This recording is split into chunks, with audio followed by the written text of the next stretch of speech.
Morbius is here, finally. After like a 3-month wait, he is finally here in the contest, and he is pretty good, I must say. He is a pretty strong character, but there are some things to talk about, especially with an unduped Morbius, which we all have right now. So, unduped Morbius, what does he do? Well, he has very easy access to bleed, which is pretty handy. His bleeds are weak, but they're still very they're very much there, right? Because he has like up to 25, 30 of them. He does go pretty crazy with the bleeds, and he also has this glide mechanic, and this glide mechanic is pretty strong. It lets him miss some certain special attacks, and it also is good for just getting free openings, and it gives you extra bleeds as well. So yeah, overall a pretty strong ability. And the glide mechanic, it goes on cooldown after you gain this one buff, right? But if the buff goes away, you can just glide forever, and it makes him have some crazy damage output, like some actually absurd damage output. So yeah, the glide buff getting removed is massive for him, and it makes him pretty strong against those nullified champions or those fate seal champions. And additionally, he is just a very strong burst DPS because he has fast access to his bleeds, and he has increased combat power rate as well, which is pretty massive for any burst damage dealers. So yeah, this dude has a pretty well designed kit for being unduped, but there are some things to talk about that do really upset me a bit, but honestly, I think he's a good champion nonetheless. He is of course based around like battlegrounds and being just like a battlegrounds nuke. So he wasn't meant to be like this utility monster, right? But let's talk about the weaknesses of unduped Morbius. Well, first off, against bleed immunes, he is just trash. Pure trash, literally unusable, unduped, if the opponent is bleed immune. But that's fine because when he's awakened, he is good against bleed immune characters, but we're not going to awaken the 7-star for a while, let's just be honest here, right? But honestly, he is pretty light on his science utility. His Petrify is pretty weak, his heal reversal and his ability power rate manipulation also pretty weak, and while the buff that he has benefits from being nullified, his dex buff, you can still get that nullified too, and there is no repercussions for the opponent. So he is a bit weak in that regard as well. Additionally, he has no slow, he has no just really standout science ability that makes most science champions really strong. But do you really need that for Morbius? Probably not, right? Because he already has a damage output. He has some other nice utility pieces too. So I feel like he can get away with it, but if you want a standard science champion, Morbius is just not your guy.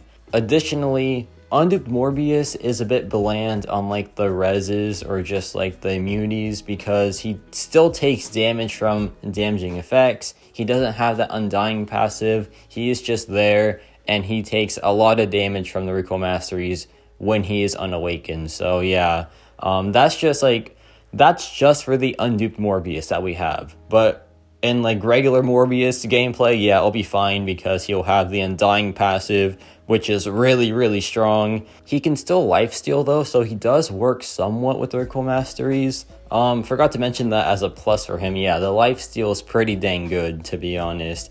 And last but not least, this one is kind of picky, but I think it still is something to mention here. So the big yellow number after the SP2, or no, during it, sorry, it applies after the debuffs go away. So against Diss Track, Whittle Down, anything that really wants debuffs to be active, he just will not work for them because the yellow number will be reduced heavily because it only counts after the debuffs are removed, which is pretty lame, right? Because science champions are supposed to be good for Whittle Down or just Diss Track. That is science lanes, but he can't really take him that well because the big damage applies after the debuffs are gone. So yeah, pretty annoying there, but besides that, not too many weaknesses for an unduped Morbius, and honestly, most of them are solved once he is awakened. So yeah, overall, pretty good character, right? But let's just unlock Morbius now and let's have some fun with him. So remember, go to the shop and buy him. You have like 7 days to do it. If you don't, then you miss out. But yeah, just make sure to buy your Morbius, please. And there he is. There is my 7-star Morbius. I am pretty pumped for this. I think he is really fun to play.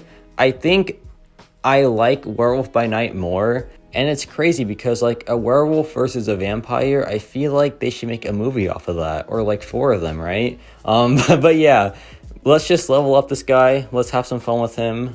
And I still find it crazy how Morbius as a 7-star champion was just $25. Of course, $25 can still do a lot for you, but in like MCOC terms, $25 for a 7-star character is just unheard of.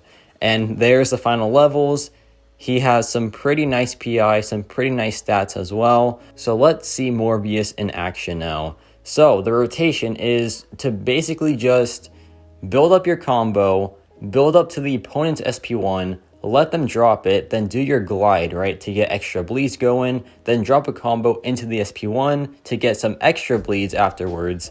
And then after that, you're just chilling. You want to build to the SP2, and you want to keep on gliding after the opponent's special attack because that gives you extra bleeds.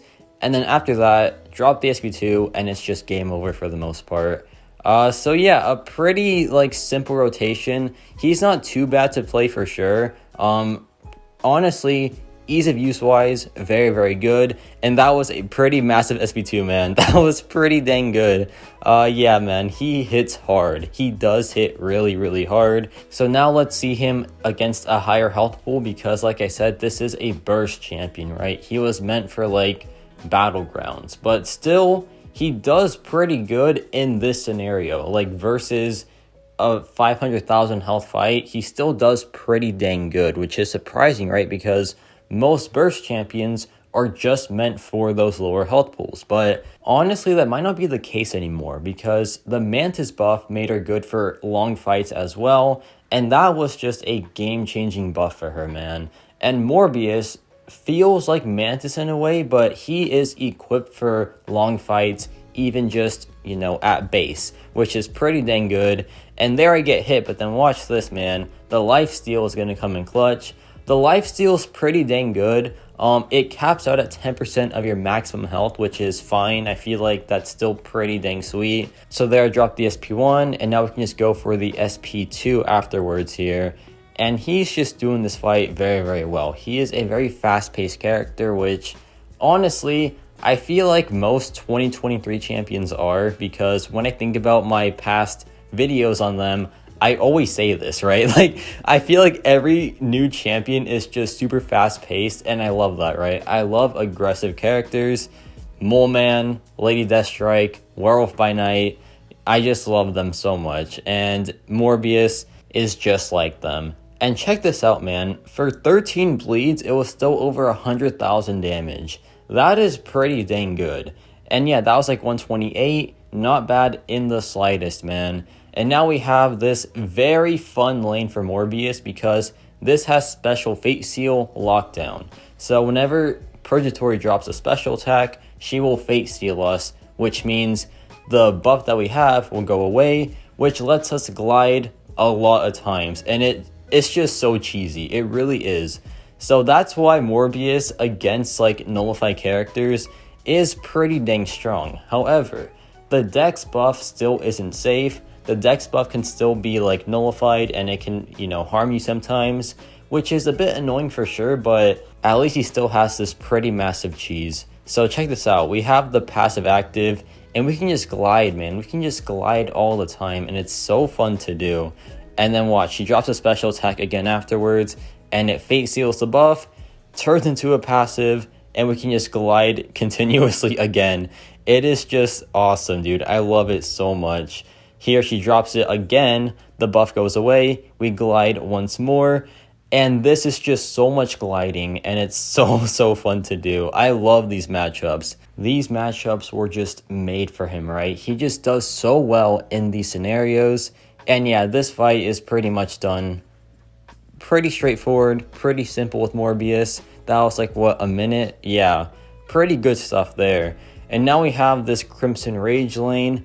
This is for skill champions who bleed, but Morbius takes it as well. And as you can see, I'm not doing the most common science lanes in this video because he just doesn't work too well for them, right? Like Whittle Down, he doesn't work for that because the big yellow number applies after the debuffs are gone. So like that's a bit annoying, right? But besides that, he still has some nice mechanics for sure that are somewhat science-based, but this guy feels like a more universal character. He is just good for most fights regardless because of his burst potential, but he still does have that pretty massive cheese with the buff whenever it gets nullified, so there is that. But here we drop the first SP2, and it does some pretty nice damage there. That was like 149,000 damage, which is no laughing matter. That is pretty dang good given how consistent it is, right? So we can just drop the SP1 again. Do we have to? I do it anyway. Probably overkill, but it's fine. You know, gotta be safe, right? And so we go back in, we get the extra bleeds going, and this matchup is going to be wrapped up very, very soon because check out this damage right here. We drop it again, and this does 165,000 damage. Pretty good stuff there with Morbius. And yeah, this dude is pretty fun to play. He is a very strong champion with his burst. While he does have drawbacks, he's still really fun to play, and he still has that really good burst potential, as well as some nice utility pieces for sure. So let me know your thoughts on Morbius, and yeah, that's about it for me.